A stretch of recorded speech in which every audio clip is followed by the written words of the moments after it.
Just like his zombie assistant, Baizhu is a character who managed to completely change my mind. He was easily one of the most anticipated characters in Genshin for a long time, and he had a lot of fans who were impatient for his release, but I was not even remotely one of them. Some of the early details of his backstory made me dislike him as a character, so I was always a bit skeptical, and when the trailers showcasing his playstyle were released, I was pretty sure he would be an easy skip.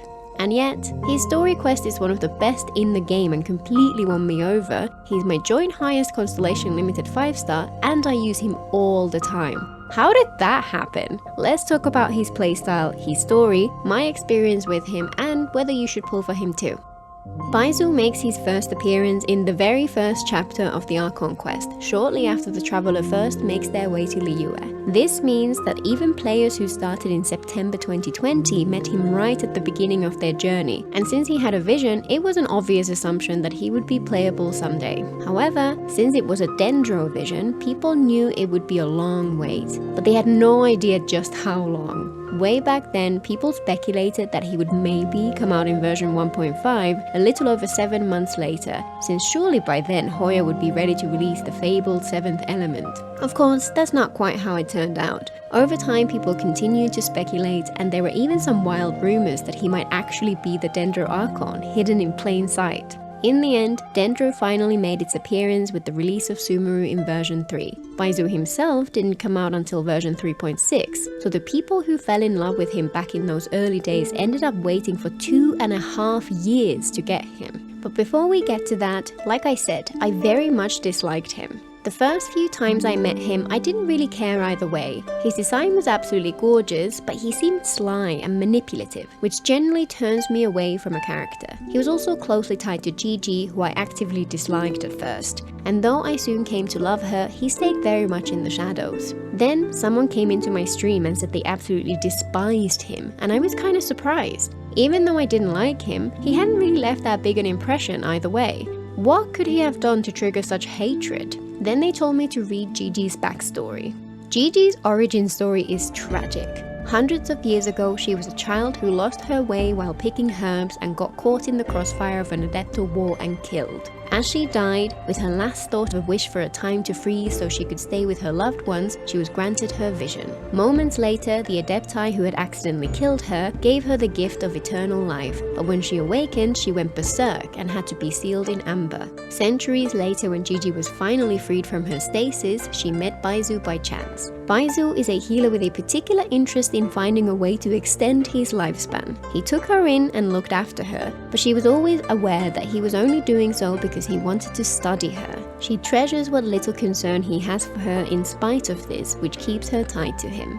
But that's not the part which really broke my heart. Sometimes Gigi gets stuck. If someone in charge of her gives her an order and she's unable to fulfill it, she will keep trying over and over again, forever stuck in an endless loop. The only way to cancel this order is to hug her and tell her that you love her. When Baizhu tries this, it does not work, because he doesn't love her, and she knows it.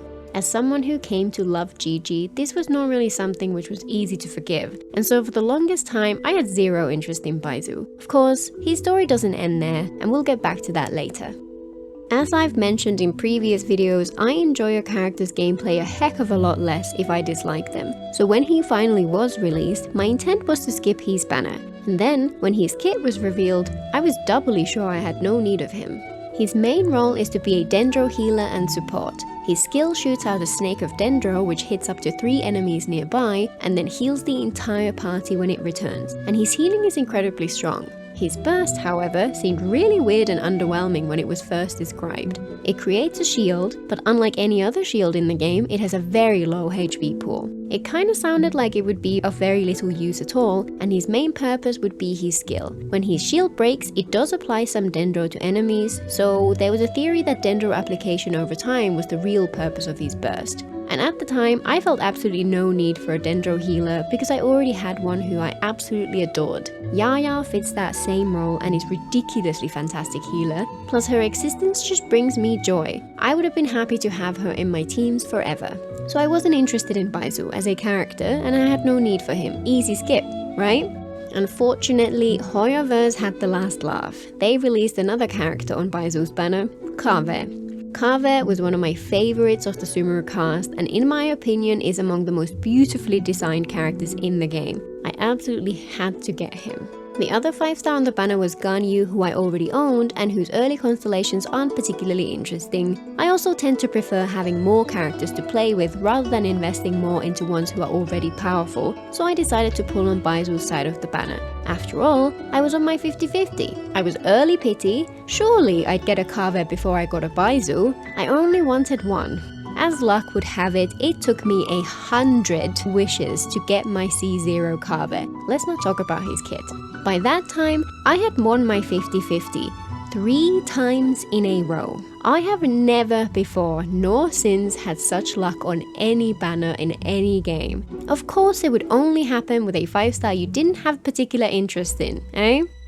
I built him fairly quickly. I gave him the Everlasting Moonglow, which works great for him. His healing and shield both scale of HP, and this catalyst provides both high HP stat and a healing bonus to further boost his strength. For artifacts, I gave him all HP main stats with the 4-piece Deepwood Memories artifact set so that he can shred Dendro resistance and massively increase the team's damage. He was ready pretty quickly, and turns out I absolutely loved his gameplay. I initially only leveled his skill and burst, but I'll probably level his normals too, just because he's a joy in co-op. His healing is everything you'd hope for, healing the entire team in no time at all, and while his Dendro application is fairly average, it's more than enough for most teams. His shield was a big surprise though. It's just as flimsy as it sounded, but it is actually a brilliant new take on a tried and tested feature. While it does break after pretty much every hit, it's not intended to be an impassable shield like say Zhongli's. Instead, it's meant to provide interruption resistance over a longer period of time. It refreshes every couple of seconds, and each reincarnation of the shield gives you another second or so of being immune to being knocked around. This is amazing for characters who require a lot of field time but who are also vulnerable to being interrupted. Cyno is probably the most obvious one who works perfectly with Baizhu, though there are many others who benefit from his new style of shield. Despite my dislike for him as a character, Baizhu quickly became one of my most used characters, which is a testament to just how comfortable he makes the team feel. While I will forever love Yao Yao, Baizhu is more or less her equal in terms of healing, and since his shield makes the teams feel smoother, I found myself bringing him along far more often. It was quite surprising then to see that the general response to Baizhu was one of disappointment. I guess it's because people had been waiting for so long and really hoped for something special, but for me, he's a great addition who I'm happy to have. While I do have his first 2 constellations, my partner only has him at C0, so I have a lot of first-hand experience of him without these constellations. The double skill cast is a great quality of life benefit, but even without it, he's still great. The most common thing I've seen people say about him is that if you have Nahida, then you don't need him, which I guess is true, but kinda misses the point. Archons are supposed to be powerful after all. His combination of passable Dendro application, powerful healing, and convenient interruption resistance makes him a great fit for many teams where Nahida's presence would leave you much more vulnerable. He's very much a comfort option, which is highly appealing to a lot of people. Baizhu's teams are very flexible. For example, Quick Bloom Cyno with Nahida and either Xingqiu or Yelan is easily my best Cyno team, though I don't use him all that often. Or one I use a lot more often is Baizhu, Yae, Fischl and Al-Haytham, which is an extremely powerful catalyzed team which worked brilliantly against a lot of the more difficult Abyss content recently. Overall, he's just a great character to have in your roster. Along with his banner in version 3.6, Baizhu's story quest was released, and it really changed my feelings towards him. If you haven't played it yet and have the time, pause the video and go play it right now before continuing. You won't regret it. If you don't have the time and want to avoid spoilers, skip to the final section of the video. His character story did a great job of showing his true motivations and explaining why he holds himself aloof from the rest of the world. He comes from a long line of healers who have a long and melancholy history. Generations ago, in a time of plague and death, a doctor went in search of a legendary magical healer. He found a white snake on the verge of death who made a bargain with him. They signed a contract to join their life force together so that the snake could live on, and in return, the healer would gain access to secret healing arts. The downside of these arts is that to save others, the healer must spend their own life force. Over time, they slowly diminish and they themselves die young. This contract was passed down from master to apprentice through generations until the present day. Baizhu is the current healer of the Chenyu Vale tradition, with the same white snake called Changshang, his faithful companion. It turns out that he does not want immortality for selfish reasons, and instead he seeks it so that he can be the last person to hold Changshang's contract. If he achieves this goal, no one else will have to suffer the contract's pain, Changshang will live forever, and Baizhu can continue to heal others and save lives. This story completely flipped the perspective I originally had of him, and I think he's one of the best characters in the game. Changshang rocks with her sassy personality and constant poking at Baizhu, and I really hope Hoyo adds a second story quest for them, especially if we can resolve their quandary once and for all. And it also bears mentioning that the animated cinematic telling the story of the healers of Chenyu Vale is simply stunning.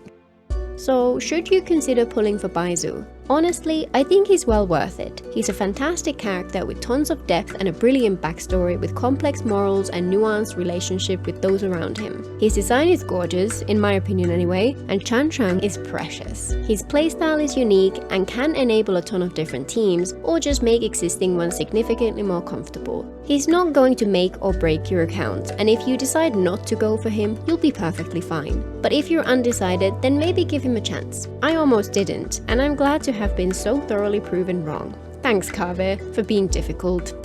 Until next time!